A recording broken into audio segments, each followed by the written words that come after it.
नमस्ते दोस्तों, आइए कक्षा 11वीं की पाठ्यपुस्तक आरोह भाग 1 का पहला पाठ नमक का दारोगा पढ़ते हैं। इसे समझते हैं इसके महत्वपूर्ण शब्दों और पैराग्राफ की व्याख्या के साथ, और साथ ही साथ कौन कौन से प्रश्नोत्तर इससे बनेंगे जो परीक्षा के लिए बेहद महत्वपूर्ण है नए पैटर्न के आधार पर। इसी पर हम आज विचार करते हैं और समझते हैं नमक का दारोगा।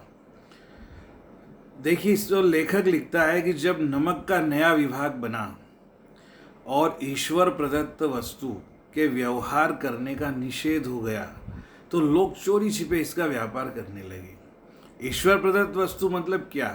नमक। ईश्वर ने हवा दी है, पानी दिया है और पानी से बनने वाला नमक दिया है। ये ईश्वर का दिया हुआ है, इसके बिना इंसान जिंदा नहीं रह सकता। तो जब नमक का नया विभाग बना अंग्रेजों की सरकार में, उनकी गवर्नमेंट में, जब हमारा देश गुलाम था, तो उन्होंने ईश्वर प्रदत्त वस्तु यानी नमक का व्यवहार यानी लेन देन करने का निषेध यानी मना कर दिया कि कोई भी बिना सरकार की परमिशन के नमक का लेन देन या व्यापार नहीं कर सकता बिना लाइसेंस के। तब क्या हुआ? लोग चोरी छिपे इसका व्यापार करने लगे। अनेक प्रकार के छल प्रपंचों का सूत्रपात हुआ, कई तरह से षड्यंत्र रचने लगे। कोई घूस से काम निकालता था, कोई चालाकी से अपना काम कर लेता था, कोई घूस यानी रिश्वत देता था। ये जो कहानी है 1914 में मुंशी प्रेमचंद ने लिखी। उस समय हमारे देश के न्यायालयों में भी भ्रष्टाचार वैसे ही व्याप्त था जैसा आज भी हम देखते हैं। आज उतना ज़्यादा नहीं है, लेकिन पहले बहुत अधिक था और लोग पैसे के दम पे केस जीत जाते थे। आज भी ऐसा होता है, लेकिन हर केस में ऐसा नहीं होता। बहुत ही बढ़िया चित्र उस जमाने का मुंशी प्रेमचंद ने इसमें खींचा है। अधिकारियों के पो 12 थे। पो 12 होना यानी खूब मस्ती होना, खूब मज़े में, खूब आनंद में होना, किसी तरह की कोई कमी ना आना। अधिकारियों का इतना प्रभाव था। पटवारी गिरी का सर्व सम्मानित पद छोड़ छोड़ कर लोग इस विभाग की बरकंदाजी करते थे। इसके दारोगा पद के लिए तो वकीलों का भी जी ललचाता था। यानी नमक विभाग में जो दारोगा का पद होता है उसको इतना मान सम्मान मिलता था, रिश्वत मिलती थी, धन मिलता था कि लोग जो है पटवारीगिरी पहले बहुत बड़ा माना जाता था, सर्व सम्मानित पद, उसे भी लोग छोड़कर इस विभाग में आना चाहते थे, है ना।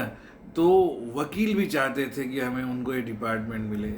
लेकिन ये वो समय था जब अंग्रेजी एजुकेशन, अंग्रेजी शिक्षा और ईसाई मत को लोग एक ही वस्तु समझते थे कि जो अंग्रेजी पढ़ता है वो ईसाई है, जो अंग्रेजी जानता है वो ईसाई है, जो अंग्रेजी का पक्षधर है वो ईसाई है, ऐसा लोग मानते थे। फारसी का प्राबल्य था। उर्दू भाषा जो है, फारसी लिपि की प्राबल्य यानी अधिकता। अब नए पैटर्न के अनुसार शब्दों के अर्थ 5 नंबर के पूछे जाएंगे परीक्षा में। इसलिए इसी तरह कोई पैराग्राफ आया तो कुछ भी प्रश्न पूछे जा सकते हैं। तो हमें मालूम होना चाहिए प्राबल्य का मतलब क्या है, बहुलता, अधिकता। प्रेम की कथाएं और श्रृंगार रस के काव्य पढ़कर फारसीदा लोग सर्वोच्च पदों पर नियुक्त हो जाया करते थे। पहले जो सिलेबस था, पाठ्यक्रम था, उसमें प्रेम की कथाएं हुआ करती थी, श्रृंगार रस के काव्य होते थे, और इन सबको पढ़कर लोग जो है सिलेक्ट हो जाते थे सर्वोच्च पदों पर। मुंशी वंशीधर नाम के व्यक्ति ने भी जुलेखा की विरह कथा समाप्त करके मजनू और फरहाद के प्रेम के वृत्तांत को नल और नील की लड़ाई और अमेरिका के आविष्कार से ज़्यादा महत्व की बातें समझते हुए रोजगार की खोज में वो निकले। मतलब उन्होंने उस समय जो पढ़ाई की उसमें ये सब सिलेबस में उनके था जो उन्होंने पढ़ा। लेकिन उनके पिताजी जो थे वो एक अनुभवी पुरुष थे, उनका अपने हिसाब का अनुभव था। बहुत मज़ेदार बात वो यहाँ पे आई है, आप समझिए। वो अपने बेटे को समझाने लगे। ये जहाँ से समझाते हैं, ये पैराग्राफ बड़ा इंपॉर्टेंट है, इस पर प्रश्न पूछे जाते हैं, मैं आपको साथ ही साथ समझा देता हूँ। वो बेटा को बोलने लगे कि घर की दुर्दशा देख रहे हो, ऋण के बोझ से दबे हुए हैं, मतलब बहुत कर्जा हो गया है। लड़कियां हैं वह घास फूस की तरह बढ़ती चली जाती है, जैसे पता ही नहीं चलता, घास फूस पहले जरा सा जमीन से उगा था, आज बड़ा बड़ा हो गया, तो ये लड़कियां कल छोटी सी थी और अब लगातार बड़ी होती जा रही है, पता ही नहीं चलता कि कब सयानी हो गई। मैं कगारे पर का वृक्ष हो रहा हूँ, है ना। कगार यानी जहाँ से मिट्टी का कटाव होता है किनारे पर, उसको कगार बोलते हैं। कब वहाँ का पेड़ पौधा उस पर उगा हुआ कब नदी में गिर जाए ये पता नहीं, है ना। तो वो कह रहे हैं कि मैं कगारे पर का वृक्ष हो रहा हूँ, कब स्वर्ग सिधार जाऊँ इसकी कोई तिथि निश्चित नहीं है, कभी भी हो सकता है, न मालूम कब गिर पड़ूँ। अब तुम ही घर के मालिक मुख्तार हो, नौकरी में ओहदे की ओर ध्यान मत देना। यहाँ से वाक्य ज़बरदस्त इम्पोर्टेंट है। यहाँ से वो जो समझा रहे हैं ये कई बार परीक्षा में आया है।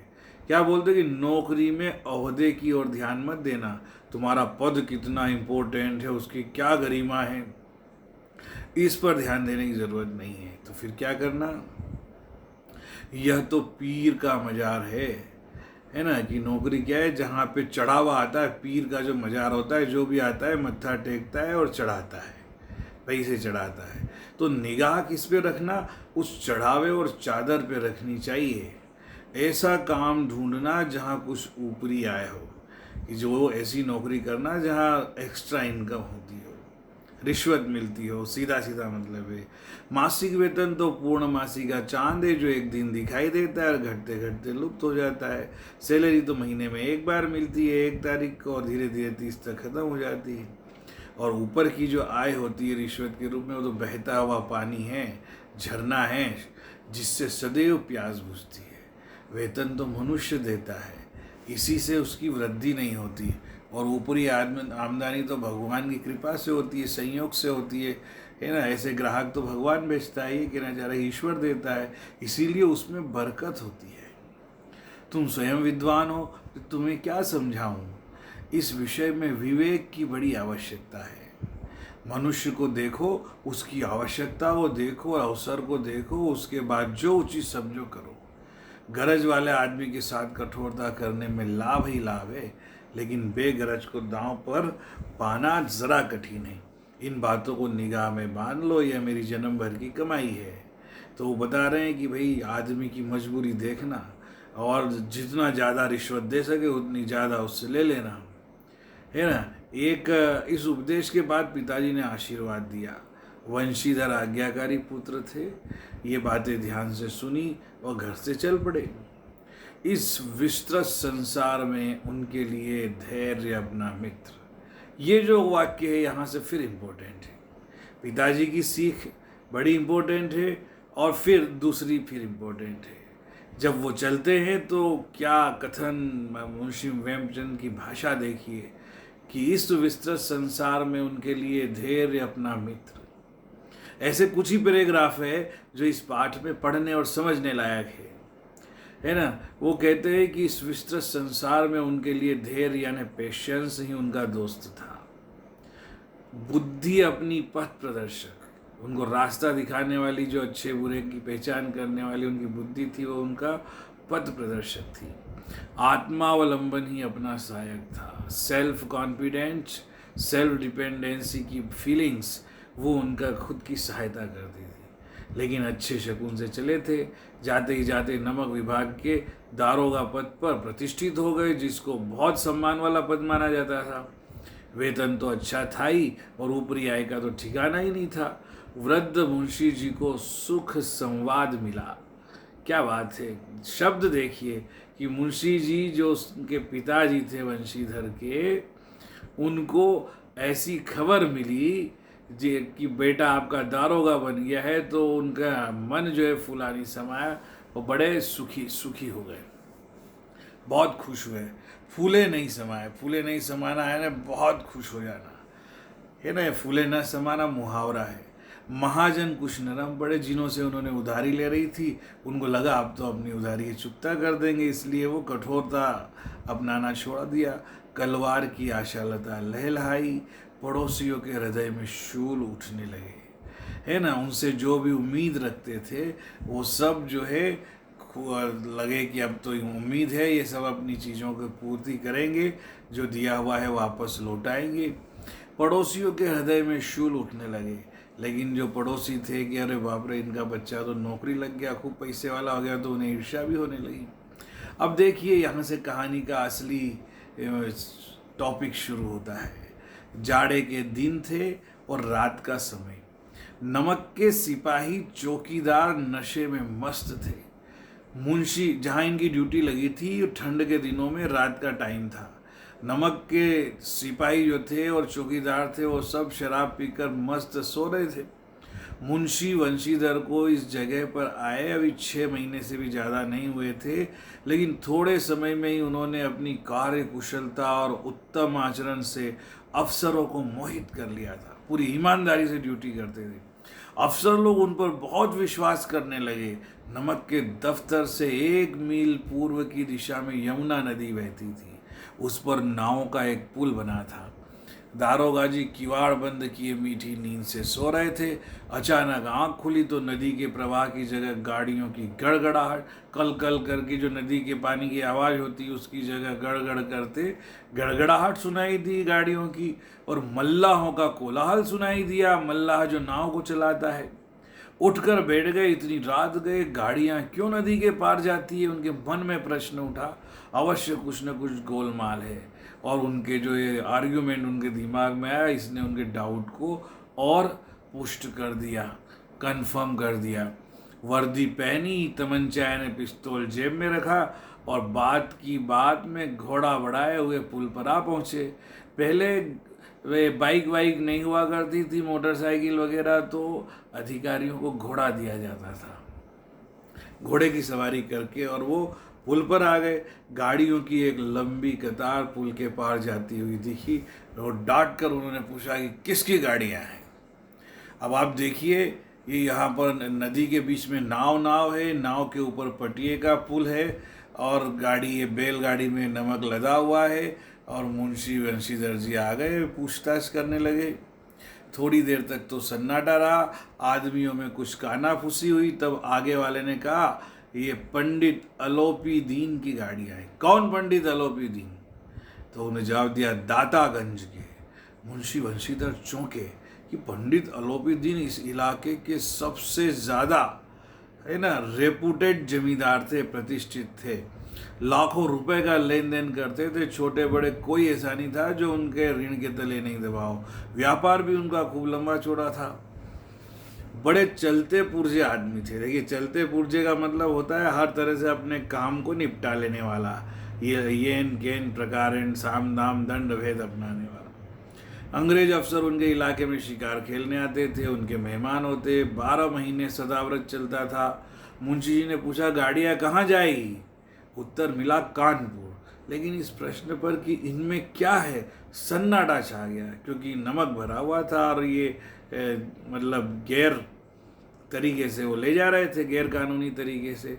दारोगा साहब का संदेह और भी बढ़ा, उनका डाउट बढ़ा। तो उन्होंने कुछ देर तक उत्तर का रास्ता देखा कि बताओ इसमें क्या है, और फिर जोर से बोले, क्यों अरे गूंगे हो गए हो, हम पूछते इनमें क्या लेता है।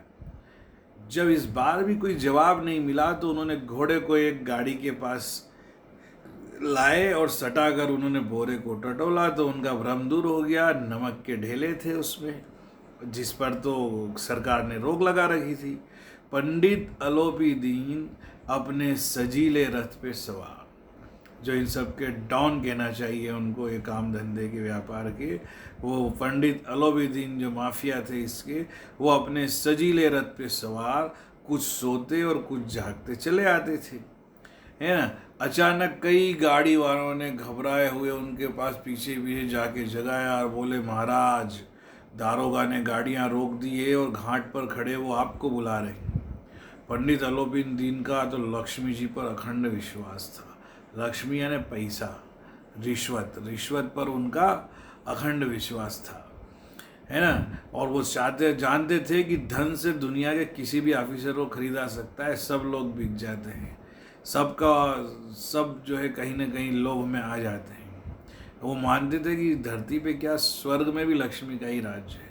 उनका ये कहना उस समय की हकीकत थी, यथार्थ ही था, मतलब हकीकत थी।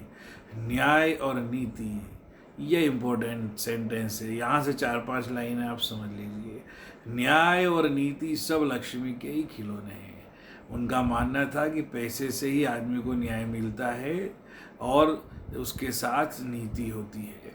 अगर पैसा नहीं है तो आपको न्याय भी नहीं मिलेगा और आपके साथ अनीति होगी। इन्हें वह जैसे चाहती है नचाती है। ये लक्ष्मी यानी पैसा, धन जिसको जैसे चाहे वैसे बना सकता है। लेटे ही लेटे अब वो घमंड से बोले, चलो हम आते हैं। ये कहकर पंडित जी ने बड़ी निश्चिंता से आराम से पान के बीड़े लगाकर खाए। फिर लिहाफ ओढ़े हुए दारोगा के पास आकर बोले, बाबूजी आशीर्वाद। मतलब उल्टा उनको आशीर्वाद दे रहे हैं, कहिए हमसे ऐसा कौन सा अपराध हुआ कि गाड़ियाँ रोक दी गई? हम ब्राह्मणों पर तो आपकी कृपा दृष्टि रहनी चाहिए।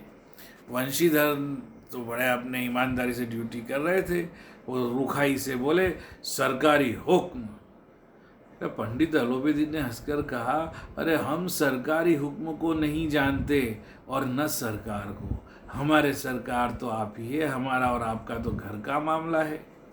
हम कभी आपसे बाहर हो सकते हैं? आपने व्यर्थ का कष्ट उठाया, ये हो नहीं सकता कि इधर से जाएं और इस घाट के देवता को भेंट न चढ़ावें। मैं तो आपकी सेवा में स्वयं ही आ रहा था। वंशीधर पर ईश्वर की मोहिनी वंशी का कुछ भी प्रभाव नहीं पड़ा। अलोपीदीन ने उनको समझाया कि भाई ऐसा थोड़ी कि हम यहाँ से गुजरते और आपको रिश्वत के रूप में कुछ पैसा देकर, कुछ चढ़ावा देकर नहीं जाते। आपका जो हिस्सा बनता है हम कुछ न कुछ देते ही है ना। लेकिन वंशीधर तो ईमानदार आदमी थे, कर्तव्यनिष्ठ थे, उनको कोई फर्क नहीं पड़ा उनकी इस बात से, है ना। उनकी बड़ी नई उमंग थी उनके मन में ईमानदारी का काम करने की। तो और कड़क कर बोले, हम उन नमक हराकों में नहीं हैं जो कोड़ियों पे अपना ईमान बेचते फिरते हैं। अरे आप इस समय हमारी हिरासत में हैं, आपका कायदे के अनुसार चालान होगा। बस मुझे अधिक बातों की फुर्सत नहीं। जमादार बदलू सिंह, तुम इन्हें हिरासत में ले चलो, मैं हुक्म देता हूँ। जमादार जो उनसे छोटी पोस्ट का है उसको उन्होंने बोला कि इनको गिरफ्तार कर लो। अब किसकी हिम्मत उनको गिरफ्तार कर लो? उस इलाके के नामी गिरामी व्यक्ति थे। पंडित अलोपीदीन ने कभी सोचा ही था कि कोई ऐसा भी आदमी मिलेगा जो इस तरह की हरकत कर सकता है हमारे साथ, क्योंकि बड़े बड़े अधिकारी और नेता उनके खरीदे हुए थे। जजों को उन्होंने रिश्वत से खरीद रखा था। तो पंडित अलोपीदीन स्तंभित हो गए, खड़े खड़े रह गए। उनका दिमाग खराब हो गया एकदम। ये क्या हो गया? गाड़ी वालों में हलचल मच गई कि अरे कभी जिंदगी में जो नहीं हुआ अब हो गया। पंडित जी के जीवन में पहला ये मौका था शायद कि पंडित जी को ऐसी कठोर बातें सुननी पड़ी। बदलू सिंह आगे तो बढ़ा लेकिन रोप के मारे उसकी हिम्मत नहीं हुई कि उनका हाथ पकड़ सके। पंडित जी ने धर्म को धन का ऐसा निरादर करते कभी न देखा। ये फिर इम्पोर्टेंट लाइन है ना। पंडित अलोपीदीन ने धर्म को धन का ऐसा निरादर करते कभी नहीं देखा था। विचार किया, ये अभी उद्दंड लड़का है, माया मोह के जाल में फंसा नहीं है, अल्लड़ है, झिझकता है। बहुत दीन भाव से बोले, बाबू साहब ऐसा न कीजिए, हम मिट जाएंगे, इज्जत धूल में मिल जाएगी। हमारा अपमान करने से आपके क्या हाथ आएगा? हम किसी तरह आपसे बाहर थोड़ी है। वो उसे समझाने लगे। पंडित जी ने ये सोचा नहीं था कि कोई पैसे के सामने इस तरह से अपना धर्म निभा सकता है। अच्छे अच्छे लोगों का धर्म दिख जाता है लक्ष्मी को देखकर, पैसा को देखकर, रिश्वत को देखकर। लेकिन ये लड़का अभी ये इसके परिवार के चक्कर में नहीं फंसा है ना, अल्लड़ है और झिझक रहा है। उन्होंने सोचा कि थोड़ा कोशिश करते हैं इसको और प्रलोभन देने की। तो वंशीधर तो माने नहीं, फिर भी उन्होंने बोला, हम ऐसी बातें नहीं सुनना चाहते। अलोपीदीन ने जिस सहारे को चट्टान समझ रखा था, कौन सा सहारा?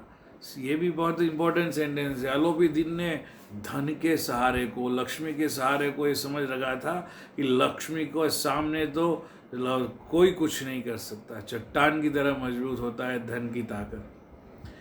तो वो तो पैरों के नीचे से खिसक गई उनकी जमीन। स्वाभिमान और धन के ऐश्वर्य को कड़ी चोट लगी, है ना। उनके मन में जो स्वाभिमान था और धन के ऐश्वर्य का जो घमंड था, उसको बहुत बड़ी ठेस पहुंची। कोई ऐसा भी व्यक्ति है जो चाहे तो हमें जो है गिरफ्तार कर सकता है। किंतु अभी तक धन की सांख्यिक शक्ति का पूरा भरोसा था। देखिए सांख्यिक शक्ति यानी धन बल संख्या में, कि देखते मैं बढ़ाता हूँ कितना कितना रिश्वत दे सकता हूँ, इसको बोलता हूँ ज़्यादा, जैसे ही रकम बढ़ाऊँगा तो ये झुक जाएगा, इसका धर्म डगमगा जाएगा और ये रिश्वत लेकर मुझे छोड़ देगा, ऐसा उनके मन में पूरा भरोसा था। वो अपने मुख्तार से बोले, लाला जी 1000 के नोट बाबू साहब को भेंट करो, आप इस समय भूखे सिंह हो रहे हैं। है ना, उन्होंने बोला कि 1000 रुपये इनको भेंट करो। सोचो उस जमाने में 1000 1 लाख रुपए के बराबर होते होंगे, क्योंकि ये 106 साल पुरानी कहानी है, 1914 की। उस समय 1000 रुपये की रिश्वत देना बहुत बड़ी बात होती है। वंशीधर ने तो गर्म होकर कहा, 1000 नहीं 1 लाख भी मुझे अपनी ईमानदारी से सच्चे मार्ग से नहीं हटा सकते। धर्म की इस बुद्धिहीन दृढ़ता, कितना बढ़िया वाक्य है, धर्म की इस बुद्धिहीन दृढ़ता, यानी मुंशी वंशीधर ने भला बुरा सोचे बिना ईमानदार और दृढ़ता को बनाए रखा। सोचा ही नहीं कि 1000 रुपये से कितना बड़ा काम हो सकता है। और देव दुर्लभ त्याग, आदमी तो क्या देवता भी नहीं शायद त्याग इतना बड़ा कर पाते कि 1 लाख रुपए की 1000 रुपये की लक्ष्मी आ रही और उसको ठुकरा दे। उस जमाने में कोई ऐसा नहीं होगा जो 1000 रुपये में उसका मन लोभ में ना आ जाए, है ना। तो उनकी जो ये स्वभाव था, मुंशी जो वंशीधर थे, मुंशी जी के बेटे, उस पर अलोपी दीन का मन झुंझला गया कि कैसा लड़का है, इसमें बिल्कुल भी अकल नहीं, 1000 रुपये जैसी राशि पर ये जो है सेक्रीफाइस कर रहा है अपने धर्म के नाम पर, ड्यूटी के नाम पर। अब दोनों शक्तियों में संग्राम होने लगा। धन ने उछल उछल कर आक्रमण करने शुरू किए। मतलब क्या है, धन की शक्ति में और अपनी ड्यूटी निभाने की ईमानदारी के धर्म की शक्ति में, इन दोनों में संग्राम होने लगा। तो अलोपी दीन जी 1000 से 2000, 10,000, 5,000, 10,000, 15,000, 20,000 तक पहुंच गए। लेकिन धर्म अलौकिक वीरता के साथ, इस अलौकिक मतलब जो इस दुनिया में नहीं मिलती, ऐसी बहादुरी के साथ जो है वंशीधर इस धन की सेना के सामने अकेले पहाड़ की तरह अटल अविचलित खड़े थे, जरा सा भी नहीं टिके, जरा सा भी प्रलोभन में नहीं आए। ये इसका मतलब है। अलोपी दीन तो निराश होकर बोले, अब इससे अधिक मेरी ताकत नहीं है, आगे आपको अधिकार है, आप जो चाहे कर लो। तो मुंशी वंशीधर ने अपने जमादार को ललकारा, बदलू सिंह। मन में दारोगा जी को गालियां देता हुआ पंडित अलोपी दीन की तरह बदलू सिंह बढ़ा। पंडित घबरा कर 2-3 कदम पीछे हट गए, क्योंकि जिंदगी में आज तक किसी ने टच नहीं किया था उनको इस तरह से। अत्यंत दीनता से बोले, बाबू साहब ईश्वर के लिए मुझ पर दया कीजिए, मैं 25,000 पे निपटारा करने को तैयार हूँ। असंभव बात है तो भाई 30,000 ले लो, किसी तरह भी संभव नहीं 40,000 पर ले लो।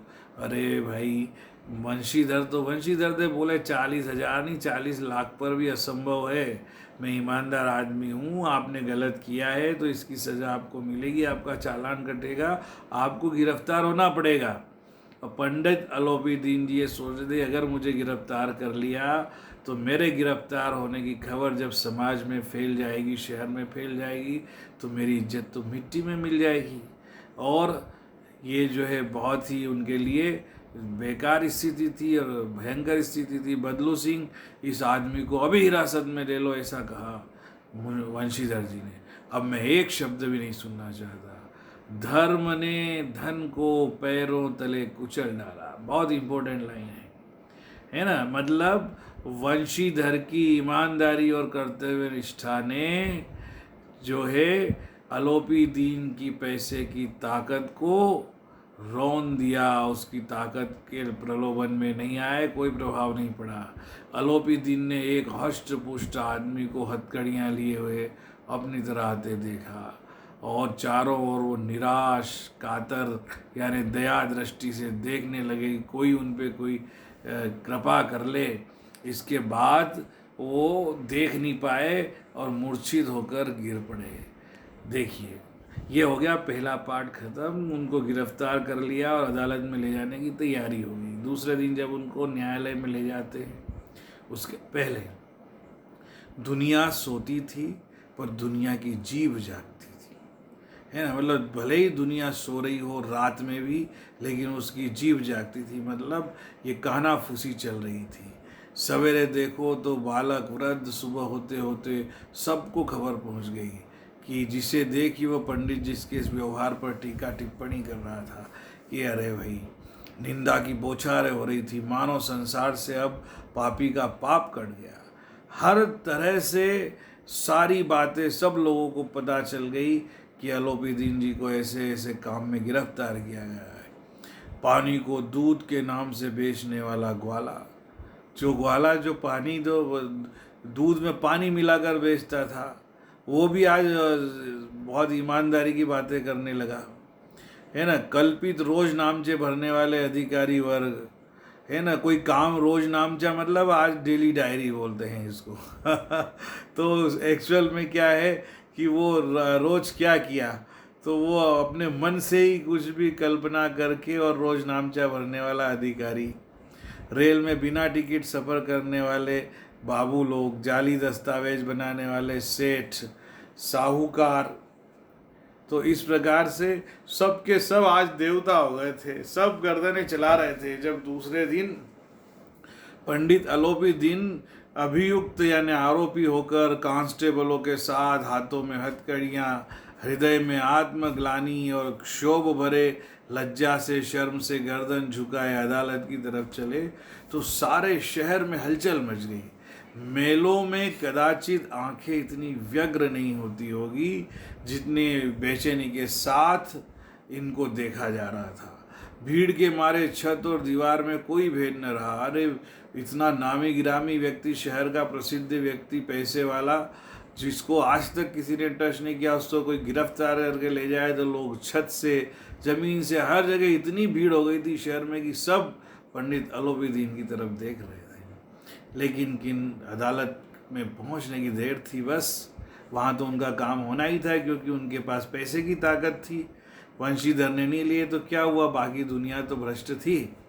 पंडित अलोपी दीन इस अगाध वन के सिंह थे। क्या वाक्य है प्रेमचंद जी के कि अगाध मतलब ऐसा गहन वन, है ना, जहाँ पे अकेला शेर कोई रहता हो। तो पंडित अलोपी दीन भी इस भ्रष्टाचार की दुनिया के वो बहुत बड़े शेर थे। अदालत में पहुंचना ही बस बाकी था। अधिकारी वर्ग उनके भक्त थे, सारे अमले उनके सेवक थे, वकील मुख्तार उनकी आज्ञा पालते थे, अर्दली चपरासी चौकीदार तो बिना लेन देन के ही गुलाम थे। उन्हें देखते ही लोग चारों तरफ से दौड़े। सभी लोग आश्चर्यचकित हो रहे थे, विस्मित हो रहे थे। इसलिए नहीं कि अलोपी दीन ने क्या कर्म किया, बल्कि इसलिए कि कानून के पंजे में ये आदमी आया कैसे, है ना। जो इतना चतुर चालाक हो, वो आदमी कैसे कानून के पंजे में आ गया। ऐसा मनुष्य जिसके पास असाध्य साधन करने वाला धन, इम्पॉसिबल को पॉसिबल बनाने वाली ताकत पैसे की जिसके पास हो, और अनन्य वाचालता, बातचीत करने का तरीका, स्टाइल भी ऐसी कि अच्छे अच्छे को जो है खरीदने में प्रवीण, वो कैसे कानून के पंजे में आ गए। प्रत्येक मनुष्य को इसलिए उनसे सिंपैथी हो रही थी। बड़ी तत्परता से इस आक्रमण को रोकने के निमित्त वकीलों की एक सेना तैयार की गई। कई लोगों ने उनके पक्ष में वकालत करने का निर्णय ले लिया। न्याय के मैदान में धर्म और धन में युद्ध ठन गया। न्यायालय में वंशीधर अपनी दलील देते रहे, चुपचाप खड़े रहे। उनके पास सत्य के सिवा और कोई ताकत नहीं थी, और न स्पष्ट भाषण के अलावा कोई शस्त्र था, न गवाह थे, किंतु लोभ से डामाडोल। यहाँ तक कि मुंशी जी को न्याय भी अपनी ओर से कुछ खींचा हुआ दिख पड़ता था। वह न्याय का दरबार था, परंतु उसके कर्मचारियों का पक्षपात का नशा छाया हुआ था। न्यायालय में गए, लेकिन वहाँ पे न्याय कहाँ होता है। वहाँ पर तो किसके कौन कितना पहुँच वाला है, कौन कितना अपनी मजबूती के साथ जो है ताकत, पैसे की ताकत के साथ वहाँ लड़ाई लड़ने वाला है, उसकी जीत होना थी। अब पक्षपात कोई करे तो न्याय और पक्षपात का क्या मेल हो सकता है। जहाँ पक्षपात हो वहाँ न्याय की कल्पना कौन कर सकता है। मुकदमा समाप्त हो गया जल्दी से। डिप्टी मजिस्ट्रेट ने अपनी तजवीज़ में यानी निर्णय में लिखा कि पंडित अलोपी दीन के विरुद्ध जो प्रमाण दिए गए वो निर्मूल है, यानी आधारहीन है और भ्रमात्मक है। वो एक बड़े भारी आदमी हैं।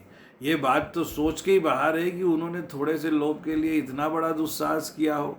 यद्यपि नमक के दारोगा मुंशी बंशीधर का अधिक दोष नहीं, लेकिन ये बड़े खेद की बात है कि उसकी उद्दंडता और विचारहीनता के कारण एक भले मानुष को कष्ट झेलना पड़ा, है ना। कि आलोपी दीन जैसे भले आदमी को मुंशी बंशीधर की वजह से तकलीफ हुई, है ना। हम प्रसन्न है कि अपने काम से सजग और सचेत रहता है ये लड़का, ये सिपाही, ये दरोगा, लेकिन नमक से मुकदमे की बड़ी हुई नमक हलाली ने उसके विवेक और बुद्धि को भ्रष्ट कर दिया। भविष्य में उसको होशियार रहना चाहिए। वार्निंग मिली आलोपी दीन के खिलाफ बंशीधर जी को कि भाई भले आदमी के साथ अब इस तरह की हरकत मत करना। वकीलों ने फैसला सुना तो उछल पड़े, उनकी तो जीत हो गई। पंडित आलोपी दीन मुस्कुराते हुए बाहर निकले और स्वजन बांधवों ने रुपयों की लूट की। स्वजन बांधवों ने, जिनको वो अपने भाई बहन की तरह समझते थे, उन्होंने मुकदमा जिताने के लिए खूब रुपए लूटे। उदारता का सागर उमड़ पड़ा, उसकी लहरों ने अदालत की नींव तक हिला दी। जब वंशीधर बेचारा बाहर निकला तो चारों ओर से उसके ऊपर व्यंग बाणों की वर्षा होने लगी। लोग कमेंट्स करने लगे, बड़ा हाथ चला था ईमानदार बनने, क्या कर लिया इस व्यक्ति ने, है ना। अगर पैसे ले लेता, रिश्वत ले लेता तो आज माला माल हो जाता। 30,000 रुपये तक तो बोली लगाई दी थी, और उस समय उनकी सैलरी 200 रुपये होगी, और 30,000 कितने गुना वेतन होता है। चपरासियों ने झुक झुक कर सलाम किया आलोपी दीन जी को, और किंतु इस समय एक एक कटु वाक्य, एक एक संकेत उनकी गर्वाग्नि को प्रज्वलित कर रहा था, है ना। वंशीधर की स्थिति बहुत खराब थी। इस समय अपने आप को अपमानित महसूस कर रहे थे। कदाचित इस मुकदमे में सफल होकर वो इस तरह करते हुए नहीं चलते, है ना। कहीं ना कहीं आलोपी दीन को भी ये लग रहा था कि भले ही सब लोग उनके चरण झुका रहे हो, उनके सामने झुक गए हो, मुकदमा जीत गए हो, लेकिन उनको एक एक कटु वाक्य, एक एक संकेत, उनका जो घमंड था ना वो चूर चूर हो गया था। भले ही वो अदालत से बाहर निकल आए, लेकिन उनके मन में तो अभी भी आग लगी हुई थी। मुकदमे में सफल होकर वो इस तरह से अकड़ते हुए नहीं चलते। आज उनको संसार का एक अलग टाइप का अनुभव हुआ। हर बार तो वो पूरे कॉन्फिडेंस के साथ जीतते थे, लेकिन आज उन्हें अलग टाइप का अनुभव हुआ। न्याय और विद्वता, लंबी चौड़ी उपाधियाँ, बड़ी बड़ी दाढ़ियाँ, ढीले चोंगे, एक भी सच्चे आदर के पात्र नहीं है। उनको लगा कि ये जो जितने भी ये जज है, जो वकील है, उनके प्रति उनके मन में कोई अच्छे भाव नहीं आए कि ये एक भी जो है ये सम्मान का पात्र नहीं, ये घृणा के पात्र है। उनको जीवन की दुनियादारी की सच्चाई का अनुभव हुआ। वंशीधर ने धन से बोयन मोल लिया था, उसका मूल्य चुकाना तो अनिवार्य था। कठिनता से एक सप्ताह भी नहीं बीता होगा कि मुअत्तली का सस्पेंशन का परवाना आ पहुंचा। कार्यपरायणता का दंड मिला। यही होता है, अगर कोई अधिकारी ईमानदार हो, रिश्वत न ले और किसी बड़ी पहुंच वाले व्यक्ति को सजा दिलाने की कोशिश करे तो खुद ही सस्पेंड हो जाएगा, है ना, उसी पर आरोप लग जाएंगे। तो यही वंशीधर के साथ हुआ। उन्होंने बहुत पैसे वाले और बड़े व्यक्ति के साथ दुश्मनी मोल ले ली थी, है ना। तो बेचारे टूटे हुए दिल से, भग्न हृदय यानी टूटा हुआ दिल, शोक, उदासी और खेद से घर की ओर चले। बूढ़े मुंशी तो पहले ही गुड़गुड़ा रहे थे कि इसको खूब समझाया था कि पीर की मजार है नौकरी, चढ़ावे पे ध्यान देना, ये सब ईमानदारी दिखाने के चक्कर में मत रहना। चलते चलते इस लड़के को समझाया था, लेकिन इसने एक भी नहीं सुनी। मनमानी करता है। हम तो कलवार और कसाई के तगादे से बुढ़ापे में भगत बनकर बैठे, और वहाँ बस वही सूखी तनख्वाह।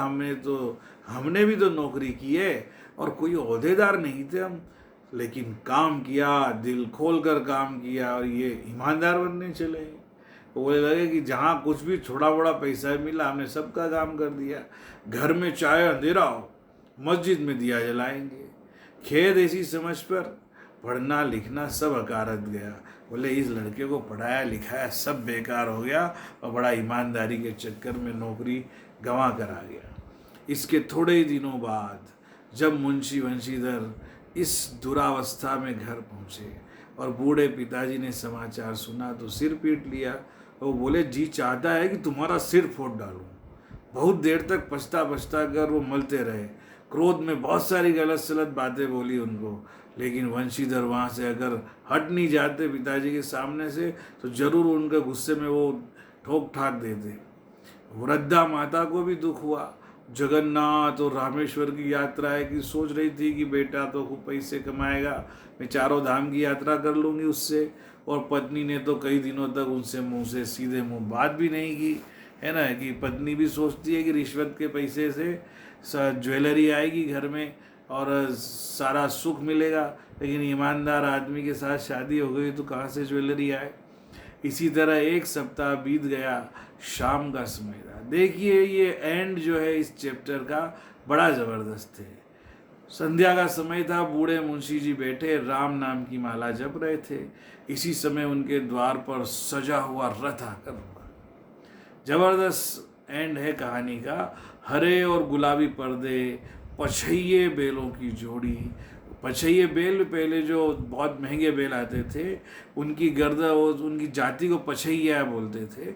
उनकी गर्दनों में नीले धागे, सींगे पीतल से जड़ी हुई, कई नौकर लाठियां कंधों पर रखे साथ थे। देखो बैलगाड़ी, बैल और उसके रथ का ऐसे वर्णन हो रहा है जैसे कि आज के ज़माने में कोई बड़ी क्रेटा गाड़ी या कोई बहुत बड़ी और टाटा इनोवा लेकर आया, और इस तरह से वो अलोपी दीन जो है अपने बैलगाड़ी और का रथ में सवार होकर मुंशी जी के घर आए थे, है ना। तो मुंशी जी तो बेचारे उनकी अगवानी को दौड़े।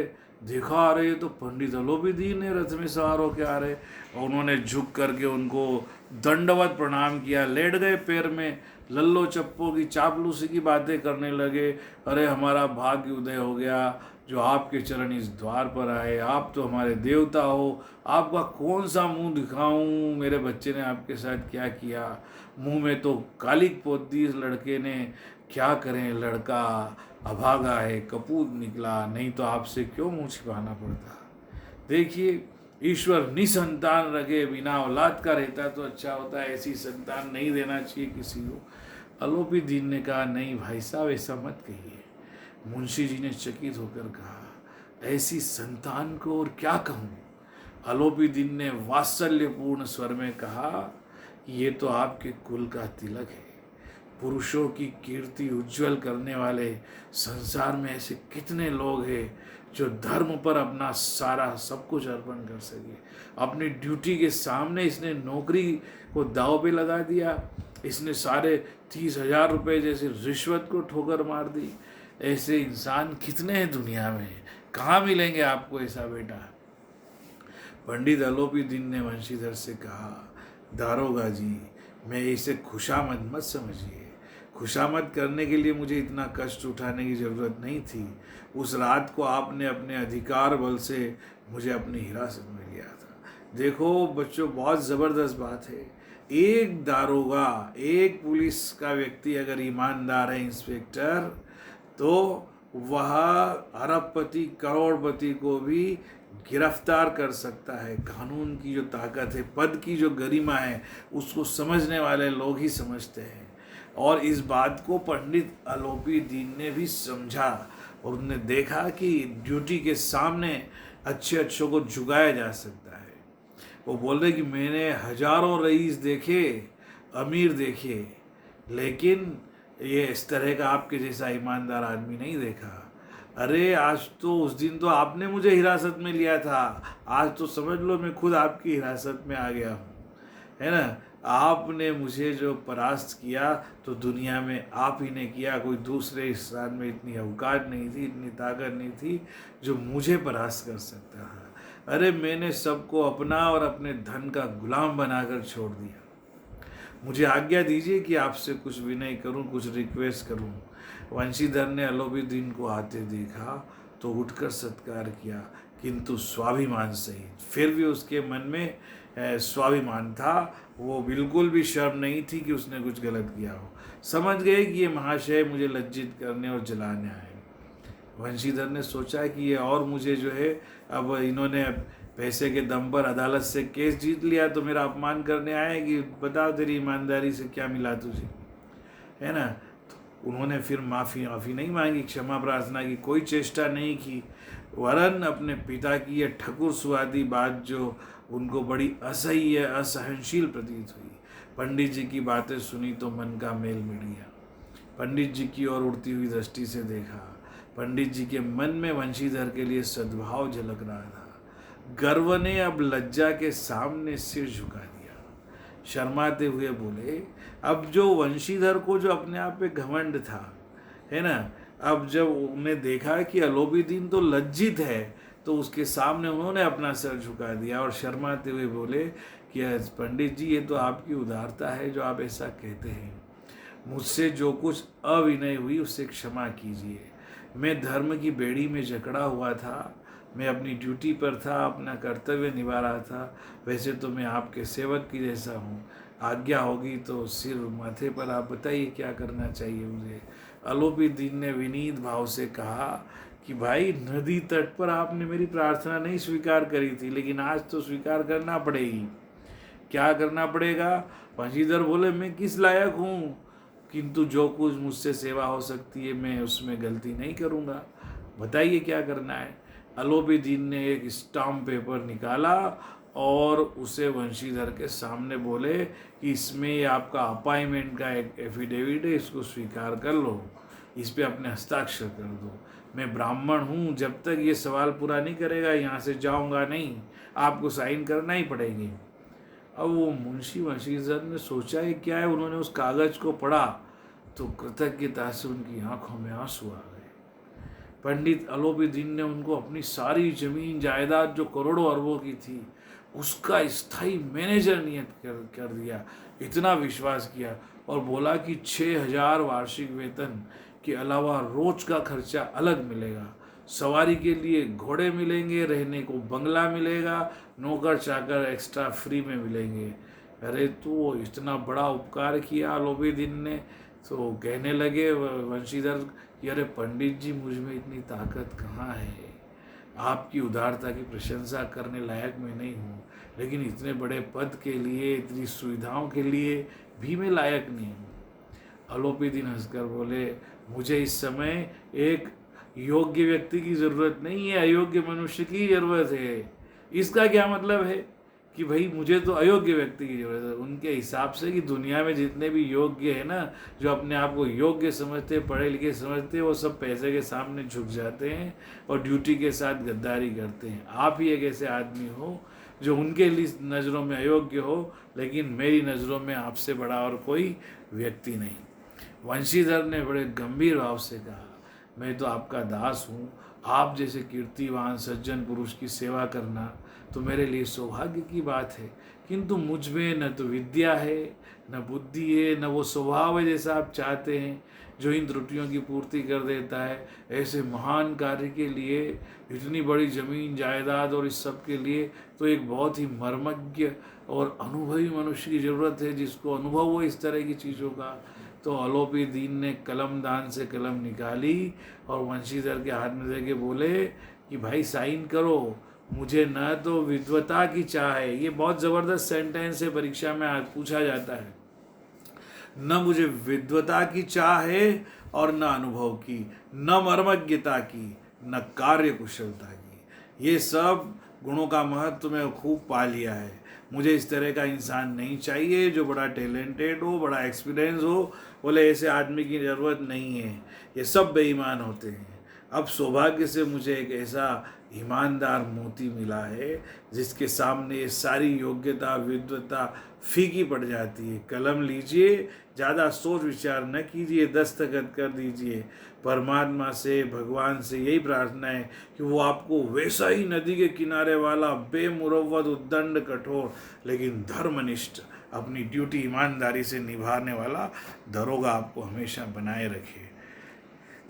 जब इतनी बड़ी बात कह दी अलोपीदीन ने तो वंशीधर की आंखों में आंसू आ गए। उनके हृदय का जो संकुचित पात्र था, छोटा सा उनका दिल था, उसमें इतना बड़ा एहसान नहीं समा पाया।